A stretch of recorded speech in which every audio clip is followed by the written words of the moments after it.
It is like being in a world that we created together and all of a sudden waking up and finding out that I am the only one who lives in this world. And it was a world that I created off of the impression that I was building something together with somebody. It is the grief as if you lost someone very important to you, but you see them, they're around, you know they're alive, but you're still grieving. It is learning to live your life without this person, even though you have done it before. It's harder now because you know they exist. It feels like you're constantly telling yourself lies because you are telling yourself you don't need or want the person, knowing that you do. It's almost like you're torturing yourself. Alright, so boom. There was one girl I was talking to, it was a couple of years back. Um, we were talking, and then, like, out of nowhere, it kind of just, like, I thought it was getting serious, but I guess clearly she didn't have the same thing in mind, because it didn't get serious. One day, she just, yeah, remember, she used to be calling me every night. We just be talking on the phone for hours. But yeah, eventually all that just, like, stopped. She stopped hitting me up. Times I tried to, like, I tried to reach out to her and talk to her, she just wouldn't. She just like she just stopped caring, and that feeling kind of sucks. 'Cause it just makes you feel like you're not enough anymore, and especially when you see like move on, it's like, damn, what was I not doing right? Even though that was like one person I was definitely trying to put my best foot forward toward, and it's like, yeah, am I not enough? What am I lacking on? That's when the insecurities start coming in, like, oh, what does he have that I don't, and what am I I literally did the best I could do to just try and keep her attention, and I lost it just like that. So it's just like it's a crazy feeling. It's a really crazy feeling because just yeah, it really makes you think. Am I really just that less? I want to say less of a man. But am I that? Am I really not worth it? Especially because we couldn't even make it out the talking stage. I thought we was gonna make it, hopefully elevate. Because like I said, we was talking every day. And for her to just move on like that, it's like, well, shit. Was I really not good enough?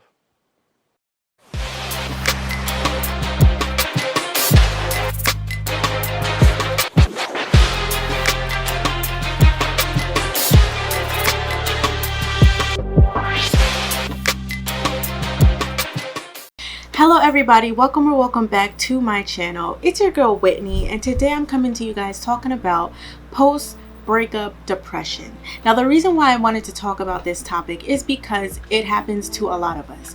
It's I don't even know how I even want to define this because I feel like I made it up, but at the same time I know that it is a term that I feel like everyone kind of understands what I'm talking about.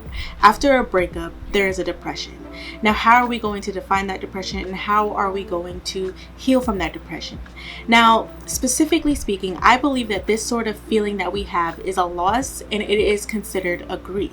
Now, how we heal from that grief is different, and I don't think that there's one set way to heal from a grieving or to heal from a loss. Just to heal in general, there's not one set way for people to move on, right? Like, we have a collection of medicines, we have a collection of ways to get better, but there's not one surefire remedy. So if you're interested in what I want to talk about today, don't forget to give me a big thumbs up, like, subscribe, said that, but turn on your post notifications so you never miss when I post a new video. Now let's get right on into this topic. So today I wanted to talk about post breakup depression because I don't think it's talked about enough. A lot of the times we talk about, what to do to get over him, what to do to get over her, how do you heal from, hurting, how do you heal from a breakup? And even though it's like in the family, of course, it's in the family of talking about it, nobody wants to talk about when it really cuts you so deep. Like, you were with someone for like eons and now you don't know what to do, and it's been half a year later, it's been 2 years later, and you're still not over them. That's what I want to talk about today. That's how deep I would like to go, because I do think that this is very important, and I do want to talk about the steps to moving forward. So as you guys already know, she got her notes. I also have my notes on my phone because a lot of the times that I think of these topics, or a lot of the times that I just, start writing, I don't have my notebook on me. And even though I'm more of a pen and paper type of girl, it is a lot faster to do it on my phone because that's always on me no matter where I'm at. So for our first thing that I wanted to talk about the whole generic advice, right? And so there's going to be a video coming out talking about generic advice and how I rant and whatever. And I talk really fast in that video for some reason, but it is what it is. I hope it helps you. So, but specifically with this topic, I'm not going to delve too deep into it since I already filmed a video on that. And if it comes out, it's not going to come out before, but you guys will see it. So specifically what I really want to talk about is the advice that people give you when they're saying that you're going through a breakup. Oh, stay busy, try not to be too enveloped in what went wrong, and then all those things help out, of course. Like I said, those are a lot of different medicines that help people throughout their problems and lead them to a remedy. But explain to me what I'm supposed to do when I am alone, right? Like, how am I supposed to stay busy when I'm trying to go to bed at night? How am I supposed to keep my thoughts running and away from that topic when I'm trying to go to bed and calm myself down? Or what about at work when it's a slow day? And I'm hanging out with, my work buddies, and then all of a sudden, maybe my work buddy, my best friend at work isn't there. And then it's just me and I'm alone with my thoughts. What about at lunch? When I'm just me eating lunch by myself? What about those times when it's just you? How do I heal so that way, staying busy is not the only remedy that I have? How do I heal so that I don't continue to hurt myself with my own thoughts? And that is a big question that a lot of the times I'm sure a lot of people ask themselves, how do I stop thinking about the past? How do I move forward? And a lot of times for me as well, whenever I went through something like this, I was like, okay, I really got to stop thinking about this. But the first thing that I did wrong is that I said that I'm going to start being busy and I'm going to give myself a timeline.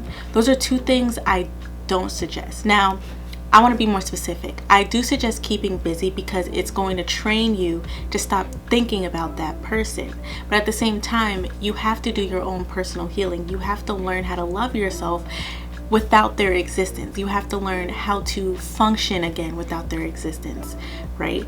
And so when I say that, I know we were in a situation where we were hoping that, this individual or this person that we lost was going to forever be with us, right? So like maybe they didn't start out in our lives and we met them, halfway through, like we met them when we were 16 or something like that. But as you were continuing forward, you built up a pattern to where they were in your life more consistently, and that's what you got used to. All the times whenever you get used to something and it's taken away, no matter how long it's been in your life, it's going to be a little bit of a transition to now live without that problem, or not live, wow, I don't want to call the person a problem, but to live now without that individual. But if anything helped me move on, it was not only the fact that I wanted to move on, it's not only the fact that I, just said it, I actually had to start making the moves to do so, whether or not I wanted to. So no more late night crying, right? Like every time I find myself just laying down and I just start thinking, I'm like, Whitney, get up. And a lot of the times I'm like, I don't want to do it, or I just don't, and I continue, sobbing, or hold on, like, let me make this clear. I'm talking about like, for in this situation, like say you're going through this or you're constantly thinking about it, right? You have to be more disciplined in how your thoughts are going to govern on how you're going to move forward. And that's what helped me a lot when I was going through something like a post-breakup depression. And so in this sort of situation, not only is discipline the biggest thing ever, your drive and the effort has to be there as well. We are going to have to handle this like a work, like a career, like your job, like in school, because when you're going forward and trying to do better in those things, you're trying to go for success. You're trying to go for growth. That is the same thing here. You're trying to go for success. You're trying to go for growth. That is the overall umbrella that we're trying to go for because we want to heal. I stopped speaking it and I started being it. Again, it sucks, but we don't want to be stuck in this feeling for the rest of our lives. And that's not going to mean that you're not going to falter here and there, because if it really cuts you that deep, of course you're going to have remnants of the past. Of course you're going to have remnants of the hurt. Everybody is on a different timeline. And this is not a marathon. This is not a sprint. This is not a race to get to the end. Okay, you have to go through your process the way that you go through your process.